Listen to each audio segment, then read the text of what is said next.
என்னங்க பார்த்தீங்கன்னா சையதுனா அப்துல்லாஹ் இப்னு அப்பாஸ் ரலியல்லாஹு அன்ஹு சாஹிபுர் ரசூல் ஸல்லல்லாஹு அலைஹி வஸல்லமோட சின்ன வயதிலிருந்து எழுந்தவர். சொல்லப்போனால் இன்னைக்கு குர்ஆனுக்கு விரிவுரைகள் உலகம் முழுக்க இருக்குது. குர்ஆனும் உலகம் முழுக்க இருக்குது. குர்ஆனுக்கான விளக்க உரைகளும் விரிவுரைகளும் நிறைய இருக்குது. அந்த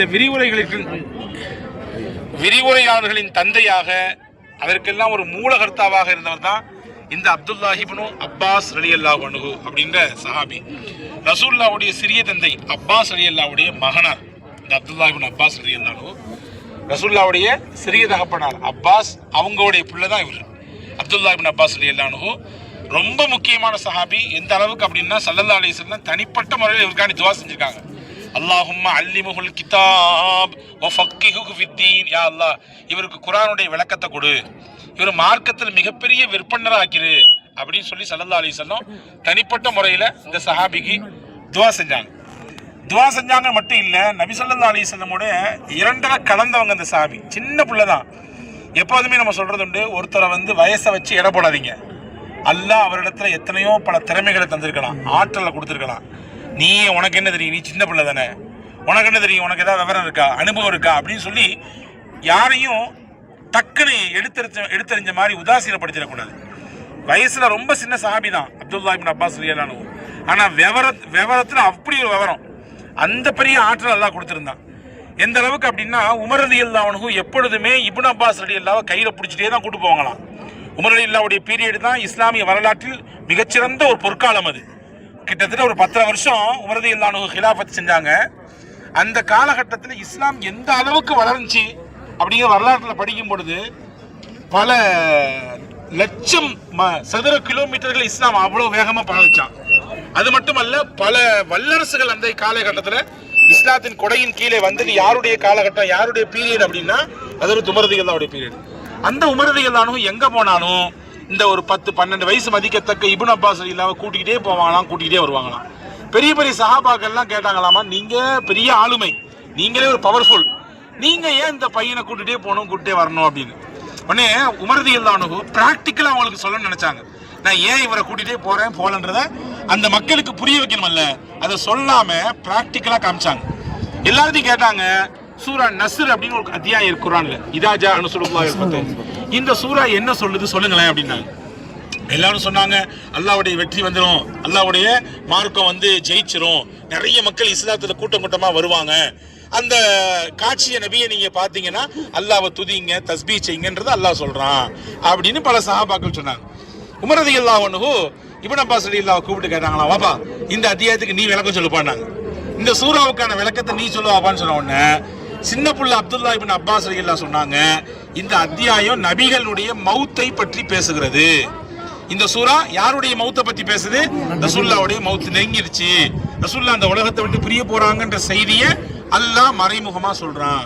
என்ன விளக்கம் அப்படின்னு கேட்கும்போது சொன்னாங்களாமா, ஆமா, அல்லாஹ்வுடைய தூதருடைய வேலை என்ன, அந்த உலகத்துல எல்லாத்துக்கும் சத்தியத்தை காட்டுறது, எல்லாத்தையும் நேர்வழியின் பக்கம் கொண்டு சேர்க்கிறது. எப்போ சத்தியத்தை தெரிஞ்சு மக்கள் கூட்டம் கூட்டமா மக்கள் இந்த இஸ்லாத்தை நோக்கி படையெடுத்து வர ஆரம்பிச்சிட்டாங்களோ, அப்போ நபி வந்த காலம், அந்த காரியம் முடிஞ்சு போச்சு. அப்ப அவங்களுடைய அந்த பணிகள் நிறைவடைஞ்சிருச்சு. அல்லாஹ் கூப்பிட போறான் அப்படிங்கறத அல்லாஹ் இதுல சொல்றான் அப்படின்னு சொன்ன உடனே ஹஜ்ரத் உமர் ரலியல்லாஹு சொன்னாங்களாம், புரிஞ்சுக்கிறீங்களா, ஏன் இவரை என் கூடயே வச்சிருக்கேன்னு விளங்கிச்சிங்களா, எனவேதான் நான் இவரை எப்பொழுதுமே என் பக்கத்தில் வச்சிருக்கேன்னு சொன்னாங்களாம். அந்த அளவுக்கு மிகப்பெரிய குர்ஆனினுடைய விளக்கம். சொல்ல போனா குர்ஆனினுடைய பெட்டகம். எல்லாரும் விளக்கம் சொல்லுவாங்க, இப்னு அப்பாஸ் வேற மாதிரி விளக்கம் சொல்லுவாங்க. குர்ஆனுக்கு இன்னைக்கு சர்வசாதாரணமாக நம்ம ஊர்களில் எடுத்தவங்கெல்லாம் விளக்கமும் வியாக்கியானமும் சொல்றத காட்சிகளை பார்க்குறோம்.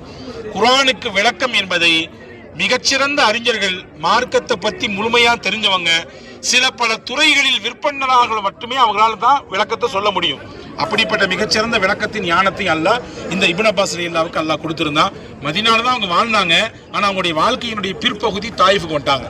இங்க இருக்கக்கூடிய மக்களுக்கு இந்த குர்ஆனினுடைய விளக்கத்தின் ஞானத்தையும் கிளாஸ் நடத்துவாங்க. இங்க இருந்தா கிளாஸ் நடத்துவாங்க, குர்ஆன் கிளாஸ் நடத்துவாங்க. அப்படி வாழ்ந்து இங்கேயே அந்த மகத்தான மகான் வஃபாத் ஆனாங்க.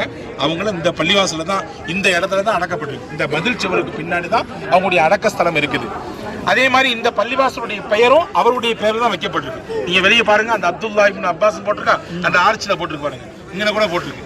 இந்த லைப்ரரி வந்து இது ஒரு லைப்ரரி. இது முன்னாடிலாம் திறந்து உள்ள போற மாதிரி இருந்துச்சு, இப்ப இல்ல. அது ஒரு குறிப்பிட்ட நேரம் இருக்க போல தெரியுது. அது வந்து அப்துல்லா இப்னு அப்பாஸ் ரலியல்லாஹுடைய பேர்ல இருக்கக்கூடிய ஒரு லைப்ரரி. ஏன்னா அவங்க புத்தக புழுவாவே வாழ்ந்தாங்க. வாழ்க்கை முழுக்க குர்ஆனுக்கு விளக்கம் சொல்றதும் மார்க்கத்தை பரப்புறதும் அவங்களுடைய பேர்ல ஒரு லைப்ரரி. இப்படி இது முக்கியமான ஒரு வரலாற்று செய்தின்றதால இந்த இடத்துக்கு வந்திருக்கோம். இப்போ நம்ம என்ன செய்யலாம்னு சொன்னா, அல்லாஹ்வுடைய அருளால சஹாபி, நபியோடு வாழ்ந்த ஒரு சஹாபிக்கு பக்கத்துல நிக்கிறோம். அது எவ்வளவு பெரிய பாக்கி. நபியோடு வாழ்ந்தவங்க, நபியினுடைய துவாவை பெற்றவங்க, நமக்கு தெரியாது அவங்க, ஆனா அவங்களுக்கு இங்க என்ன நடக்கின்றது அல்லாஹ் காமிச்சு கொடுப்பான். அவங்களுக்கு என்ன நடக்கின்றதோ அல்லாஹ் காமிச்சு கொடுப்பான். எனவே இறந்தவர்களை ஜியாரத் செய்வது என்பது ஒரு மகத்தான நல்ல ஒரு விஷயம். எனவே இப்போ அந்த சஹாபியை ஜியாரத் செய்ய வந்திருக்கோம். நம்ம அல்லாஹ்ட்ட கேட்போம், யா அல்லாஹ் இந்த சஹாபியினுடைய பரக்கத்தினாலே எங்களுடைய காரியத்தை லேசாக்குவாயாக.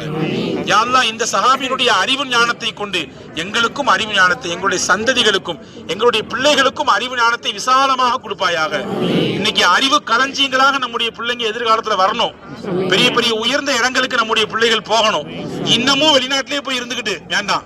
உயர் பதவிகளுக்கு அறிவு சார்ந்த தளத்திலே விஞ்ஞான துறையிலே பல இடங்களுக்கு நம்முடைய பிள்ளைகள் போகணும். யா அல்லாஹ் இந்த அறிவு ஜீவிக்கு பக்கத்திலிருந்து கேட்கிறோம், எங்க பிள்ளைகளுக்கும் அந்த வாய்ப்பை கொடுப்பாயாக. இஸ்லாமிய சமூகத்தை அறிவார்ந்த சமூகமாக விஞ்ஞான துறையிலே மிகப்பெரிய துறையினுடைய வல்லுநர்களாக அல்லாஹ்வே எங்களுடைய எதிர்கால சந்ததிகளை ஆக்குவாயாக. குறிப்பாக இந்த சஹாபி இளம் வயசுல மார்க்கத்துக்காக வேண்டி பல தியாகங்கள் செஞ்சதுனால யா அல்லாஹ் எங்களுடைய இளைஞர்களை எல்லாம் நீ பாதுகாப்பாயாக. எங்களுடைய இளைஞர்களை மது போதை போன்ற தீய விஷயங்கள் ரப்பே அவர்களை காத்திருச்சிப்பாயாக.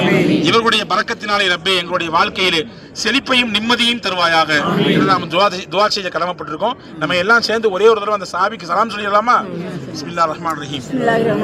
அஸ்ஸலாமு அலைக்க யா ஸாஹிப ரசூலில்லாஹி ஸல்லல்லாஹு அலைஹி வஸல்லம் அப்துல்லாஹி இப்னு அப்பாஸ் அல்லாஹ்வின் திருத்தூதரின் அன்பு தோழர் அருமை தோழர் சஹாபி அப்துல்லாஹ் இப்னு அப்பாஸ் ரலியல்லாஹு தஆலா அன்ஹு தங்கள் மீது அல்லாஹ்வின் சாந்தியும் சமாதானமும் அருளும் கிருபையும் என்றென்றும் நின்று நிலவட்டுமாக. அல்லாஹ் தௌஃபீக்